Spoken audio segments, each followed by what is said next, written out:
Chapter 98. Craig sprang to his feet before his terrified uncle could get to him and ran toward the front doors. Henry and Mike followed him as he raced outside. He spotted Bea first, standing in the parking lot with her hands over her mouth, screaming. The truck driver's body lay nearby. Henry yelled for someone to call 911. Mike ran back to his office. His cell phone was on his desk. Henry's was in his new locker. Dread enclosed Craig's heart. He saw only black through the mind link and felt incredible pain in his left arm. He ran toward the destroyed Porsche, fear racing down his spine. He passed the trucker's body and sidestepped his busted skull. He stared at the gruesome sight before turning away in disgust. Merle was twitching. His blood was everywhere. Craig stopped a few feet from the Porsche, but close enough to see inside. He swallowed hard and gathered his courage. He eased slowly to the passenger window, his mouth moving as he tried to cry out. Terror ripped down the middle of his soul. He eased up next to the car and stood there motionless.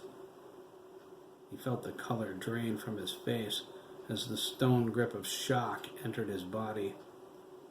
Jeremy felt a sharp pain in his left arm as consciousness slowly returned to him.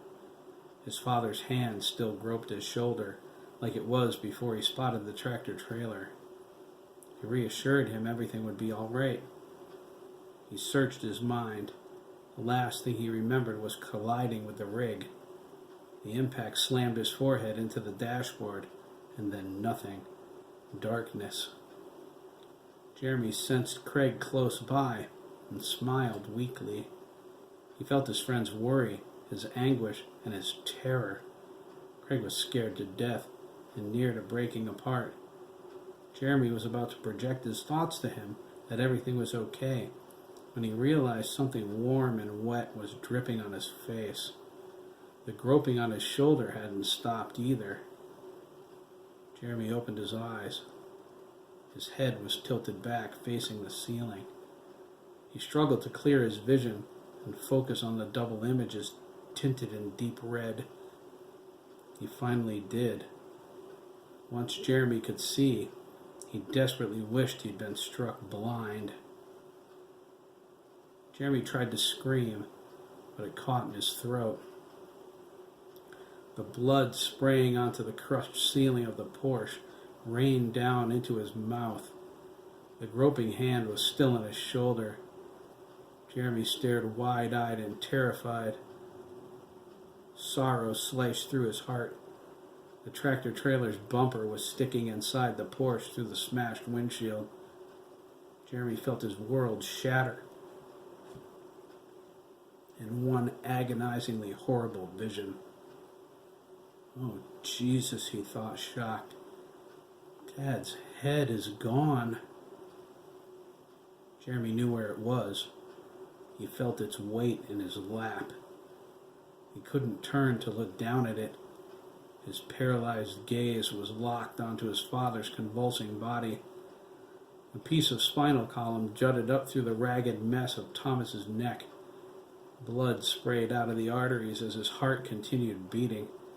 It doused the inside of the car, soaking Jeremy's white baseball uniform. Both of Thomas's hands opened and closed. His left leg was torn open by a jagged piece of metal sticking through the dashboard. It twitched spastically. Jeremy tried to close his eyes. His tears fell as he turned and looked into Craig's terrified face. Their eyes met in identical expressions of horror. They felt themselves falling into an abyss. Jeremy reached for him with his left hand. His broken arm dangled, sharp bones protruding through his skin. Blood ran out of him like a river. "Help, please," Jeremy choked with an expression of abject despair. Craig grabbed the door handle. His movements were liquid, alien. He pulled it open, but it seemed so far away. Thomas's body convulsed violently twice and stopped moving. Craig pulled Jeremy toward him. Thomas's head fell out of Jeremy's lap and landed on the concrete with a crack. Its eyes were closed, its features frozen in an expression of surprise. Craig screamed and jumped back, pulling Jeremy with him. He hit his behind painfully on the curb and landed on the grass. Jeremy fell on top of him, shaking and sobbing uncontrollably. Craig wrapped his arms around him, staring at the severed head on the ground between Jeremy's feet. "Mother Mary, preserve us," Mike whispered. Craig turned toward his uncle's voice. He felt Jeremy's right arm grip him, and he began to cry.